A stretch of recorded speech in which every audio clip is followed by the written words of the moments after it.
వాళ్ళంతా అమెరికాలో శాశ్వత నివాసులే. ఏళ్ల క్రితమే గ్రీన్ కార్డ్ లభించింది. అమెరికాలో ఉండేందుకు ఉద్యోగాలు, వ్యాపారాలు చేసుకునేందుకు అర్హులే. కానీ కొన్ని వారాలుగా వీరందరూ గుబులుగా జీవిస్తున్నారు. దేశం వదిలిపోవాలంటే వణికిపోతున్నారు.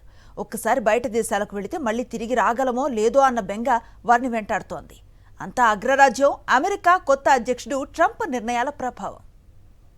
U.S. residents, also known as green card holders, are content never applying for citizenship. కొన్ని వారాల క్రితం యూట్యూబ్లో ఓ వీడియో వైరల్ అయింది. చట్టబద్ధంగా అమెరికాలో నివసిస్తున్న వారు ఎవరైనా సరే దేశం విడిచి వెళ్లి తిరిగి రావచ్చునని పోయుల్ డారియన్ అనే ఇమ్మిగ్రేషన్ న్యాయవాది భరోసా కల్పించాడు. ఈ వీడియోలో ఏ కొందరినో మినహాయిస్తే గ్రీన్ కార్డు ఉన్నవారెవరైనా ఎంచక్కా విదేశాలకు వెళ్లి మళ్లీ తిరిగి రావచ్చునని ట్రంప్ అధ్యక్షుడైన ఈ హక్కులో మార్పులేవి లేవని స్పష్టం చేశాడు. అయితే డారియన్ ఇప్పుడు పునరాలోచనలో పడ్డాడు. తన సలహా కరెక్టేనా అన్న అనుమానం ఆయన్ను వేధిస్తోంది. ఎందుకంటే ఈ మధ్య కాలంలో అమెరికా ఇమ్మిగ్రేషన్ అధికారులు హఠాత్తుగా జారీ చేస్తున్న తాకీదులు, నిరసనలు, ఉద్యమాల్లో పాల్గొన్న విద్యార్థులకు దేశం వదిలి వెళ్లమన్న మెయిల్స్ అందాయి. అంతకుముందు అక్రమ వలసదారులను విమానాల్లో వారి స్వదేశాలకు పంపిన వైనాన్ని మనం చూశాం. ఈ నేపథ్యంలో అగ్రరాజ్యంలోని సుమారు 1,28,00,000 మంది గ్రీన్ కార్డ్ హోల్డర్స్ కు భయం పట్టుకుంది. ఒకసారి బయటకు వెళితే మళ్లీ తిరిగి రాగలమో లేదో అని ఆందోళనకు గురవుతున్నారు. విద్యార్థుల సెల్ఫ్ డిపోర్టేషన్ ఆదేశాలు, అక్రమ వలసదారులను విమానాల్లో స్వదేశాలకు పంపేయడం కేవలం 2 సంఘటనలు మాత్రమే. అమెరికాలో ఇలాంటి ఘటనలు ఈ మధ్య చాలానే జరిగాయి. ఉద్యమాల్లో పాల్గొన్నారని న్యూయార్క్ లో ఓ జంటను విదేశీ ట్రిప్ ముగించుకుని అమెరికాలోని న్యూ ఇంగ్లాండ్ కు తిరిగి వస్తున్న ఓ జర్మన్ ను అరెస్టు చేశారు. అంతేకాదు సియాటెల్లో 30 ఏళ్లుగా నివసిస్తున్న ఓ ఫిలిప్పీన్స్ మహిళను కూడా ఇమ్మిగ్రేషన్ అధికారులు అదుపులోకి తీసుకున్నారు. గ్రీన్ కార్డులున్న వారిని కూడా అధికారులు విమానాశ్రయాల్లో, ఇతర చోట్ల అడ్డగించి ప్రశ్నిస్తున్నారు. కొన్ని చోట్ల గ్రీన్ కార్డు వదులుకుంటున్నట్లు పత్రాలపై బలవంతంగా సంతకాలు కూడా పెట్టించుకుంటున్నారని కొన్ని టిక్ టాక్ వీడియోలు విడుదలయ్యాయి. సోషల్ మీడియాలో చక్కర్లు కొట్టే పుకార్లు సరే. అక్రమ వలసదారులపై ఉక్కుపాదం మోపుతామని ట్రంప్ ఎన్నికల సందర్భంగా చాలాసార్లు చెప్పారు. అధికారంలోకి వచ్చి రాగానే చాలా మందిని స్వదేశాలకు పంపేశారు కూడా.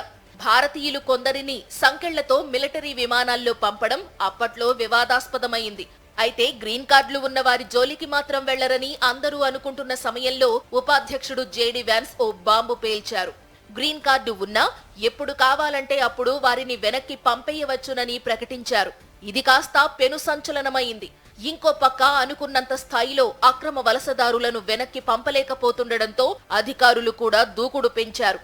గడిచిన కొన్ని వారాల్లో సుమారు 238 మందిని ఎలాంటి చట్టపరమైన పద్ధతులు పాటించకుండానే ఎల్ సాల్వడార్లోని ఓ జైలుకు పంపడం గమనించాల్సిన విషయం. గ్రీన్ కార్డు ఇవ్వడమంటేనే మా దేశ వాసులని గుర్తించడం కదా, మరి అలాంటి వారిని మళ్లీ విచారించడం ఏమిటి అని ప్రశ్నిస్తే అధికారులు ఏమని సమాధానమిస్తున్నారో తెలుసా? ట్రంప్ ప్రభుత్వం ఇమ్మిగ్రేషన్ చట్టాలను కఠినంగా అమలు చేస్తోంది. గత ప్రభుత్వాలు వీటిని పెద్దగా పట్టించుకోలేదు అని. ఇంత జరుగుతున్నా ట్రంప్ సర్కార్ చెబుతున్నది ఒక్కటే, తాము అక్రమ వలసదారులపై మాత్రమే చర్యలు తీసుకుంటున్నామని.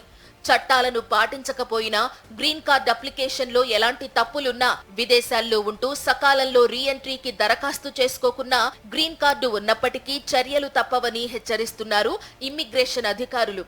ఇప్పటి వరకు గ్రీన్ కార్డులు ఉన్న వారందరికీ ఆ దేశ హక్కులన్నీ వర్తించేవి. చట్టాలను ఉల్లంఘించకుండా ఉంటే నేచురలైజేషన్ కూడా సహజంగానే జరిగిపోయేది. అమెరికా ఇమ్మిగ్రేషన్ చట్టాల ప్రకారం గ్రీన్ కార్డు ఉన్నవారు అక్కడ జీవించవచ్చు, ఉద్యోగాలు చేసుకోవచ్చు, కానీ ఓటేసేందుకు వీలుండదు. క్రిమినల్ కేసులేవీ లేకపోతే విదేశాలకు వెళ్లి వచ్చేందుకు అడ్డంకులేవీ లేవు. అయితే ఈ ఏడాది ఫిబ్రవరిలో ఓ మహిళ పోస్టు చేసిన టిక్ టాక్ వీడియోతో పరిస్థితిలో మార్పు వచ్చింది. 23 ఏళ్ల తన బంధువు ఒకరిని లాస్ ఏంజలస్ విమానాశ్రయంలో అడ్డుకుని వెనక్కు పంపించేశారని ఆమె ఆ వీడియోలో వాపోయింది. లావోస్లోని తన అత్తగారి అంత్యక్రియలకు హాజరై తిరిగి వస్తుండగా ఈ ఘటన జరిగినట్లు తెలిపింది. అప్పటి నుంచి ఇప్పటి వరకు పలు ప్రాంతాల్లో గ్రీన్ కార్డు ఉన్నవారిని కూడా ఇమ్మిగ్రేషన్ అధికారులు అడ్డుకోవడం, కొంతమందిని వెనక్కి పంపుతున్నట్టు తెలుస్తోంది.